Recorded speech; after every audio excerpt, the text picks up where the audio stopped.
Alright, we're halfway there this time. Halfway there. Time to is next.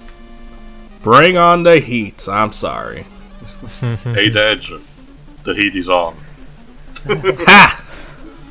So, Dedge, what's your favorite boss in this game? Quick Man.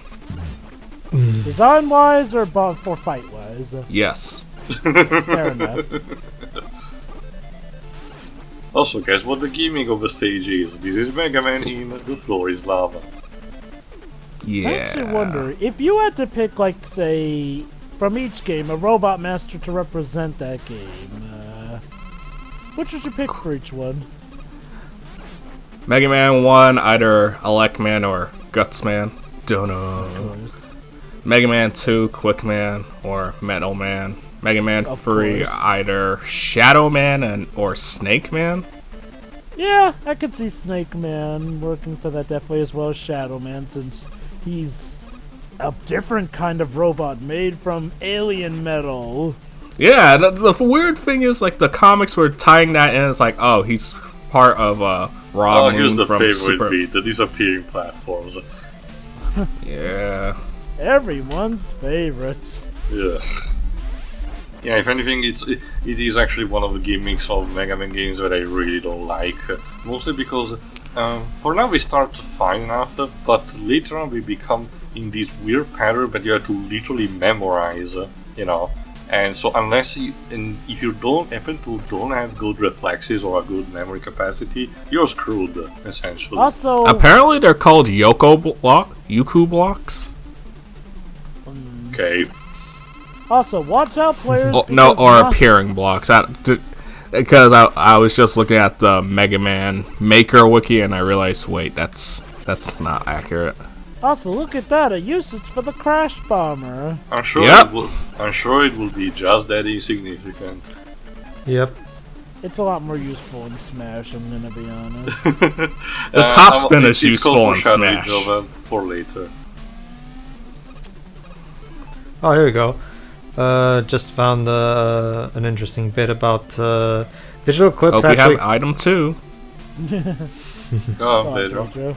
Digital Eclipse actually created their own engine, the Eclipse engine, which is a tool that allows them to decompile the code from older games into a machine-readable format and then used by the Eclipse engine to port them into modern systems. So basically they're going to be able to take their collections and easily port them to in the long future with minimal effort. In fact, this engine was used for this collection that we're playing right now. Apparently, I remember some people who data mined the game, and apparently that's not entirely accurate, but I don't know.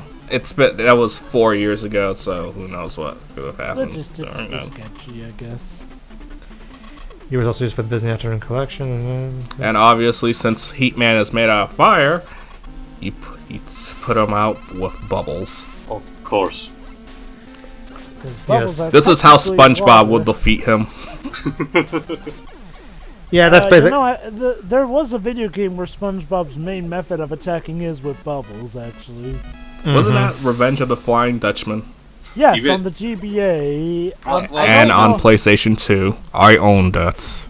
Even in Battle for Bikini Bottom, SpongeBob uses bubbles to attack. Yeah, bubble missile. Mm-hmm. Basically, yeah. Did anyone get the remake by any chance? Not yet. Not Not yet. No. Get a discount. Just trust me on that. No, I've heard mixed things about it. I have a past experience with ports and remakes done by subsidiaries of THQ Nordic, so I know pretty much have an idea on what to expect on that front. Again, to be honest, it's nothing. I have nothing against them. It's just that the method they apply for a low risk, high reward situation basically make sure that the ports do have some not optimal performances and glitches. It was rushed. That's the problem. Yeah, that too. So they can Yes, release Pedro? some new movie, which got delayed. Oops. Speaking That wasn't of... good. More on that in our spoiler cast whenever I get around to editing that. Yeah, for those who don't know, we already did a podcast on it. It's a problematic movie. Not a necessary Oh yeah, so again, this is a problem with the Elgato. I guess it's because I changed to red with the Heatman weapon, so that's why it's like I blended there's in. no face in some of these sprites.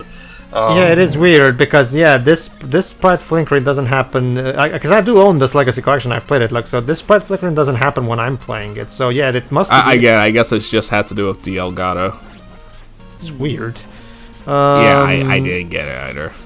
But yeah, speaking of Capcom, Digital Eclipse also did the Street Fighter 30th Anniversary Collection, which has all of the pre-Street Fighter 4 main series Street Fighter games. Yeah, but I think it has all of them actually. Let me double check. Yeah, it has the alphas. It has alpha. It has. It has too. It has pretty much all of the pre-4 ones. Yeah, Street Fighter 2, and I do mean all of its versions. It has the Street Fighter Alpha Trilogy and the Street Fighter Free Trilogy.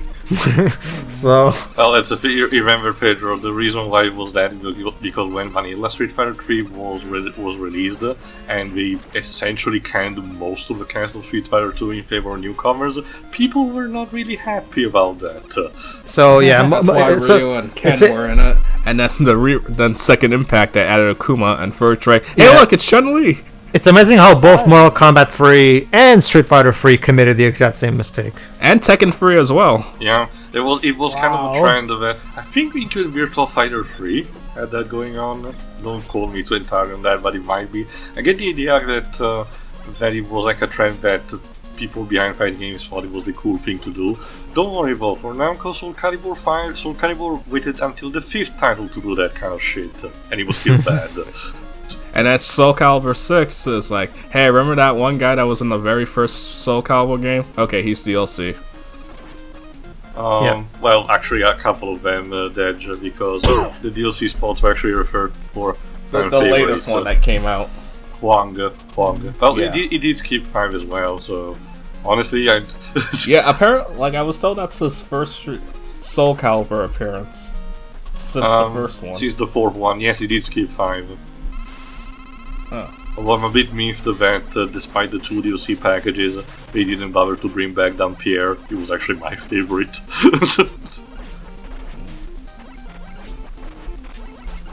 Yes, it's Metal Man, everyone's favorite robot master because of his weapon.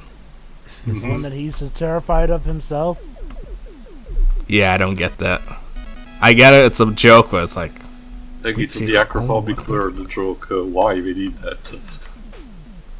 It's like the top spin being weak to the Wily's ultimate robot. Like, what? Why? Is that a joke? If it is a joke, it's lost on me. Yeah. Well, that's also the thing to talk about. Most of the special It's Mega Man X! Most of the special weapons in this game are actually pretty good. Between the Leaf Shield, the Metal Blade, the Crash Bomber, etc. Which is why I don't overly rely on the Metal Blades, because I don't really... Like, yeah, it's cool that you can fire in 8 directions, but... My preferred weapon of the game is the Quick Boomerang. If I remember correctly, didn't they make the... You're saving Quick Man for last, I see. Yep. Oh no, I think they... Is it because he's your favorite? That, and like, originally I was going to go the way of the Archie route, and then I realized, oh wait, I have to go after I have to do Heatman without getting item 2, and like, screw that. Nope. Yeah. I mean, I could have cheesed it with save states and the replay, but I was like, that's not fun. Hey, look, the precursor to Ride Armor, cute. I'm looking at what Digital Eclipse did during their Backbone Entertainment phase. They did the Namco Museum 50th anniversary for the PS2. Did anybody here play that? No, nope. Namco releases a Namco Museum collection like every console generation, so it had to be expected. They did make some Xbox Live Arcade for the 360. I mean, ports of all games. They ported the Ultimate Mortal Kombat 3, Castlevania Symphony of the Night, Streets of Rage. Technically, I could have ignored that, but I just wanted to destroy his right armor. I think you're referring to the 360 version of Symphony of the Night, Pedro? Yes. That, if I recall correctly, it's a straight upgrade from the PSP version. Huh. Interesting. Because it uses the PSP amalgamation of the PlayStation and Saturn versions with the new dub given by the PSP version. Alright, now we're gonna fight Flashman, who surprisingly looks like the precursor to Mega Man X. These brick walls, man. Yeah, which are slippery for some reason. Yeah, like Stop pumping. I guess they sort of wanted to make Dad. him also kind. Yes. So what kind of amazing special weapon we get from Flashman? A flashlight. They made We get Zaweldo. The Time Stopper. Yeah, that's the Speaking thing. of Castlevania. Flashman's Go on. message from Dr. Light. Item 4. Mega Man, I have Complete. item 3 completed. Find Dr. Wily. It You want sound like to you're- schedule him That's a immediately. good question. That's a good question. Yeah. Be very quiet. I'm hunting Wily. Quick man. I also particularly love how the 4-3 screen has the background of the box art and has Mega Man's very meh expression. Also, Quickman's boomerang head sticks out of the box because it's supposed to. It's meant to be a hint that yes, he's the one. He's the top guy of the group. Bit of a fun fact. For those who don't know, Quickman is actually made from parts of Elecman. Hence why his design to Elecman looks somewhat similar here. Wait, is he made out of parts of Elecman, or is his design based off Elecman? Well, okay, it depends on Either. which canon you're. It depends on which canon you're going by, but yeah, let's consider it both either. Because Wily's, from my understanding, the Robot Masters are heavily inspired by the original line. Like you can assume that Time Man from Powered Up is based. It like they copied it from Flashman. Basically, when it comes to Quickman, definitely made from parts of Elecman as well. Like, Being there's fast. been like a huge emphasis on it. Also, yeah, you gotta be fast for this. Or you could use Flash Stopper. True, but where's the fun in that? Yeah. Sure. Yeah, Yep, I'll admit, I actually can I really make do it? like. Will I die? Who knows? I actually really do I'm like good. the stage for flipping the script a bit here and there. I get the idea of that you being more accustomed to Sonic, because in the stage makes it more akin to a level Yes, to one yes. of those games. It makes it more appealing. You see, if I had the slide, that would have been a much easier. Yeah. I can see that. But this was my third attempt doing that stage because I wanted to do that section flawlessly without hitting the rewind button. I get you. Basically. But yeah, It was a matter of relatively pride. Quickman stage is actually pretty quick. That's the point. And yet, yeah. It's pathetic. Oh, wow. So you're just going up for outright humiliation on him. Pretty much. Dad, see? The crash bomb has been useful throughout this playthrough. Yeah, let's go with that.